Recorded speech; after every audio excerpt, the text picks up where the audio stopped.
Rankin Bass present Festival of Family Classics.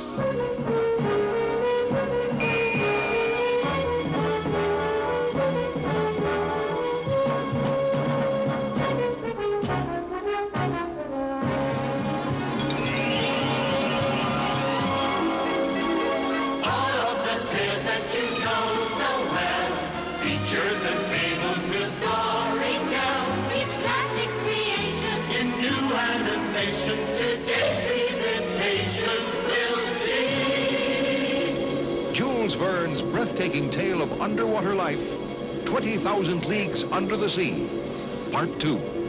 So bring on the whole family.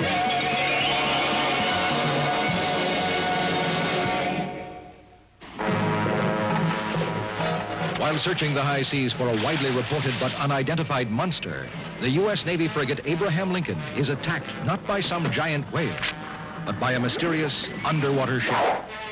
Pierre Aronnax, a world-famous journalist on the expedition, his young assistant Conrad, and America's finest harpooner Ned Land are thrown into the sea during the attack, only to be brought aboard this incredible submarine, an awesome underwater palace called the Nautilus, commanded by Captain Nemo, who has renounced the life of so-called civilized man on Earth.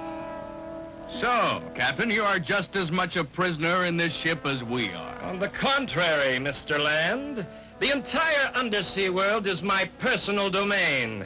I alone live here, and its vast resources are mine alone to enjoy. Ned vows to escape, but Aronnax and Conrad are fascinated by the wonders of Captain Nemo's subterranean world.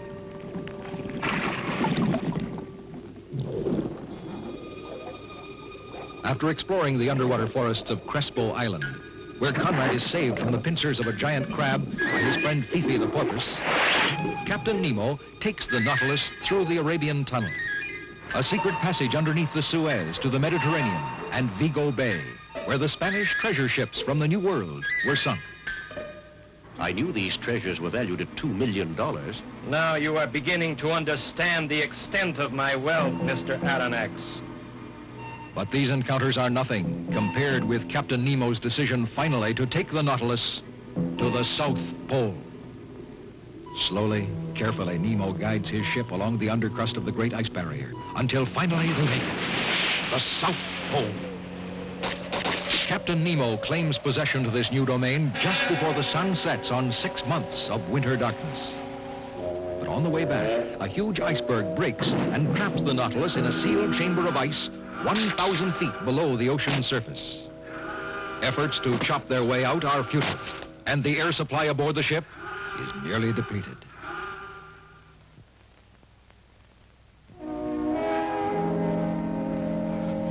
They're not getting anywhere. And here we sit, like sardines in a can. Don't lose hope, Mr. Land. How much air do we have left, Captain Nemo? 2, maybe 3 hours. And what are the chances of your men chopping our way out in that time? Not very good, I'm afraid. What hope is there to lose, then? There's no way out. Our icy prison will become our tomb. No, I will not meet my destiny here beneath the South Pole. The Nautilus will carry us out. You may fool yourself, Captain, but not me. We don't have a chance. There must be something we can do. We have one chance. What? If my calculations are correct, we may be able to melt the ice with boiling water, which we can pump from the Nautilus into the sea around us.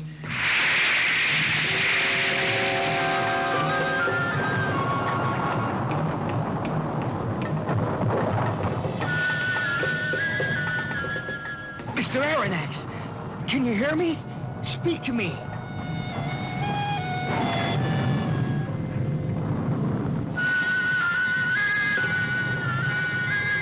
"36 degrees. The ice seems to be melting, but too slowly." Captain, will we make it? We're almost out of air. There is now only 50 feet of ice between us and open sea. We'll never be able to melt that in time. What's that? We're moving. We must try to ram our way through.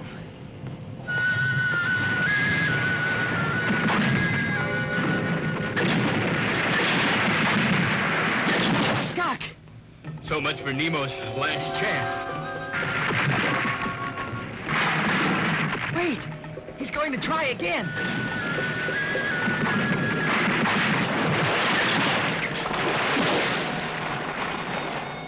Mr. Aronnax, we've made it.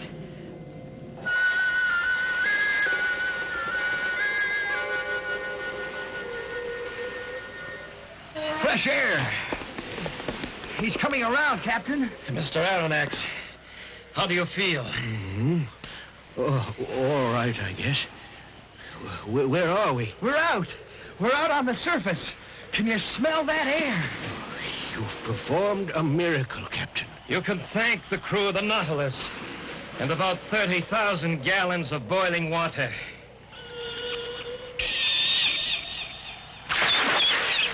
Look, it's Fifi. She's been waiting for us.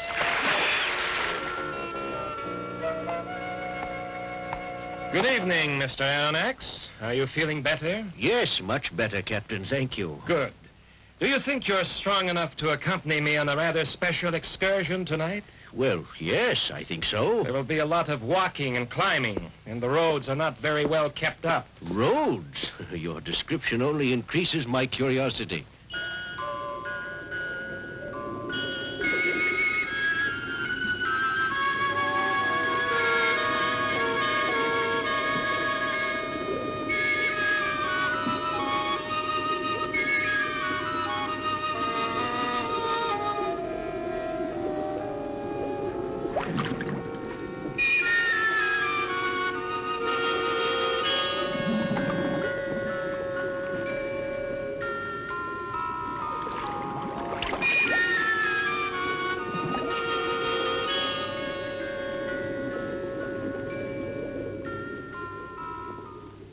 I never dreamed, Captain, that I would actually visit the lost continent of Atlantis. Atlantis ruled the world for hundreds of years before the early Greeks.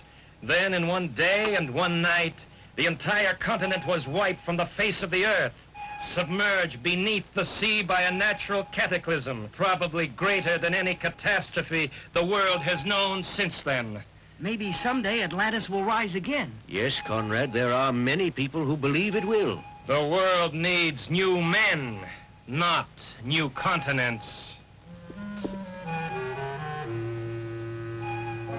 Captain, there's something out there, in the water. It looks like an island or something. That's the Sargasso Sea, a vast floating mass of seaweed and the breeding ground for eels and other creatures. The Sargasso Sea. I've heard old sailors talk of seeing monsters there. Sea serpents? Well, the Sargasso Sea is formed by the circle of the Gulf Stream, and the theory is that its darkness and warmth makes an ideal climate for these creatures to live in. At least in the imagination.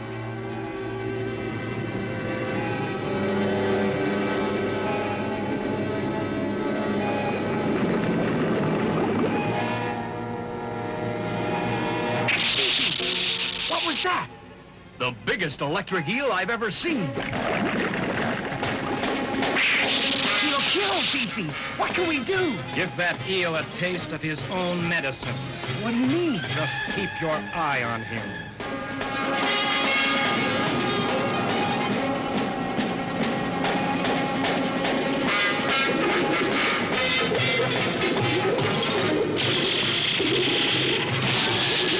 Wow, look at that.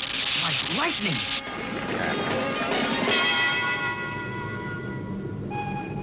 We're going under it. That's right. The Sargasso Sea is only as deep as the warm water.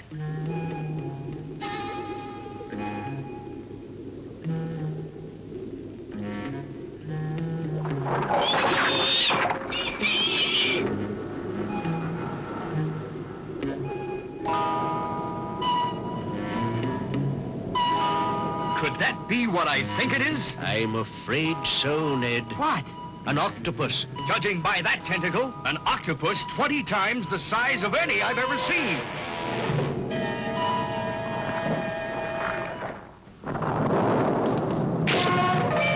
What happened? Look! What a horrible creature. We'd better find the captain.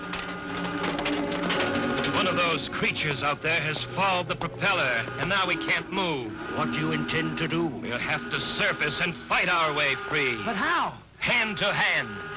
Look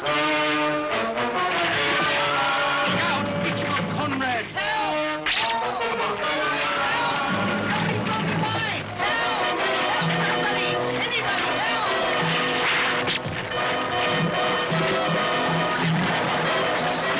The water! I can't reach it! Nice work, Beefy.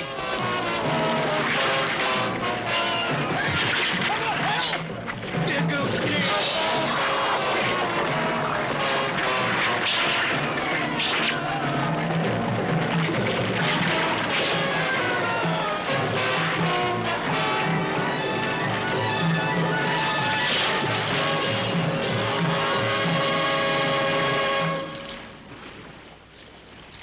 You saved my life this time, Captain. I suppose I should thank you. We fought together to save our ship and all our lives. No more, no less.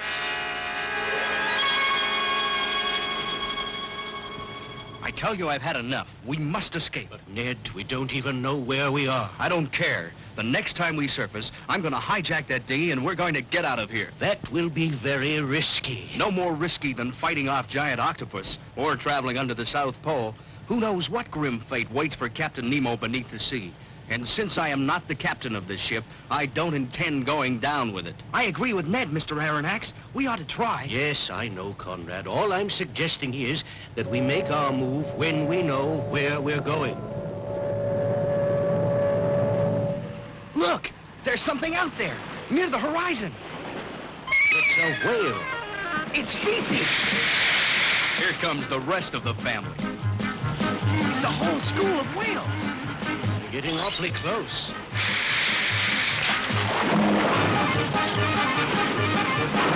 Watch out! Are they attacking us? Then it's a game, but they might as well be attacking us. They must think we're just another whale. Except that this whale is going to fight back with a harpoon. Where are you going, Mr. Land? To get my harpoon. I can't pass up an opportunity like this. Not on my ship. There's already been enough senseless slaughter of these playful creatures. Playful. This kind of play could get us killed. There's no reason why we can't enjoy a little sport ourselves. We'll have a race with them.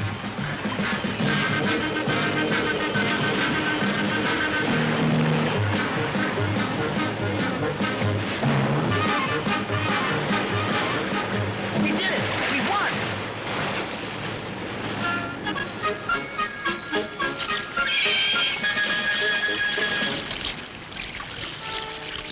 What do you see, Captain? A ship. A ship? A warship. What flag is she flying? She flies no flag. We must signal to them. Don't know if she's friendly or not. Once we're floating in the water in the dinghy, they'll be friendly. Ned's right, Mr. Aronnax. They wouldn't abandon us. I'll get the dinghy ready. All right, Ned. Be careful.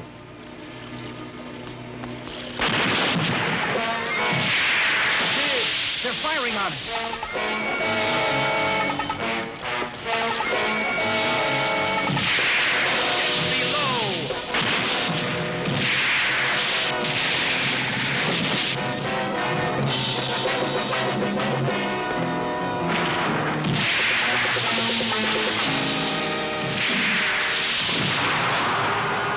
He's dead, Captain.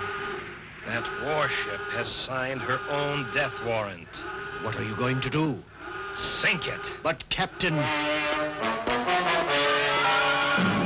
I am the victim, and out there is a ship of war. It is through war that I lost everything I ever loved and cherished. And today I lost one of my brave men. I will have my revenge. What's he going to do? I think we're diving. Maybe we can see from in here.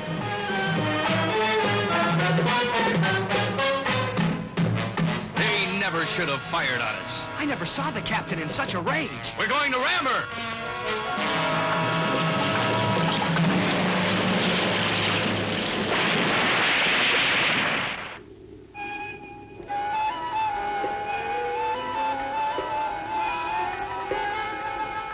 It's like the ground was covered in jewels. It is, Conrad. That's coral, and it's often sold as jewelry. It's beautiful. Here comes a friend of yours. Fifi. On horseback.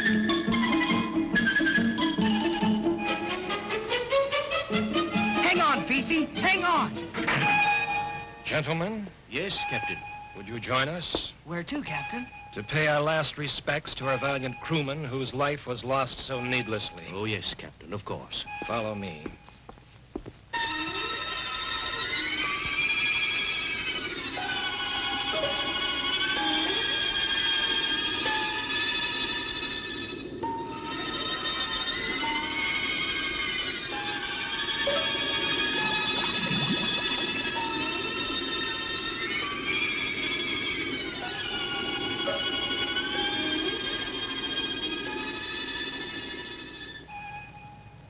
You mean he uses that cavern as a burial ground for his men? That's right, Conrad. I could see other crosses, off in the shadows. Well, he won't be burying me there. Are you ready to go tonight, Mr. Aronnax? Yes, Ned, I'm ready. Meet us at 11 o'clock at the dinghy. Ned and I will be there, waiting for you. Very well. I'll be there. A toast to a successful departure. As much as I want to escape, I must confess that I'll miss this extraordinary new world Captain Nemo has shown us.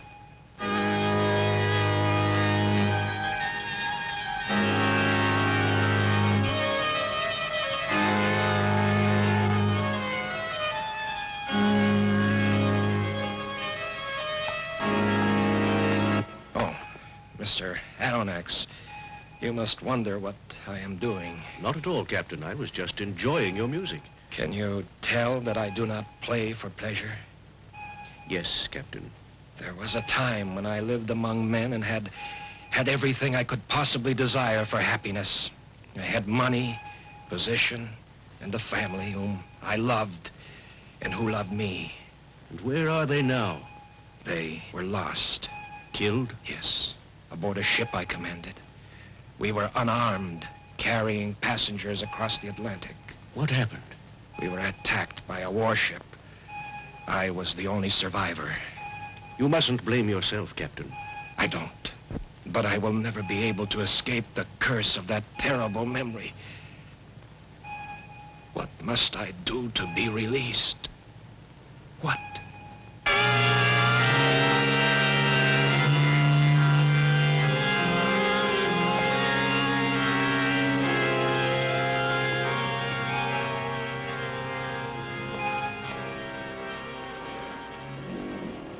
Well, are you ready, Ned? Yes. There should be land about 20 miles northeast of here. Then we'd better get going. What's happening? A storm without rain? We're turning. The whole ocean's turning. It's the maelstrom. We're caught in the maelstrom. What? A giant whirlpool where the tides converge. Why doesn't the captain try to get out? No ship has ever survived a maelstrom. Much less a dinghy. But we must go anyway. Hurry, help me with these lines.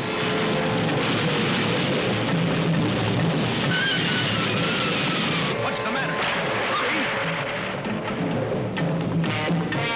Get it!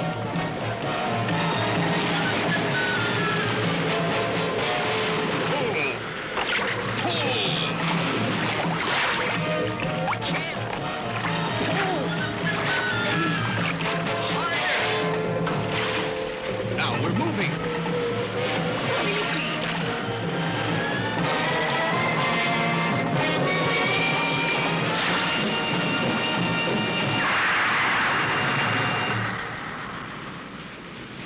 We made it! By some miracle. A miracle named Fifi.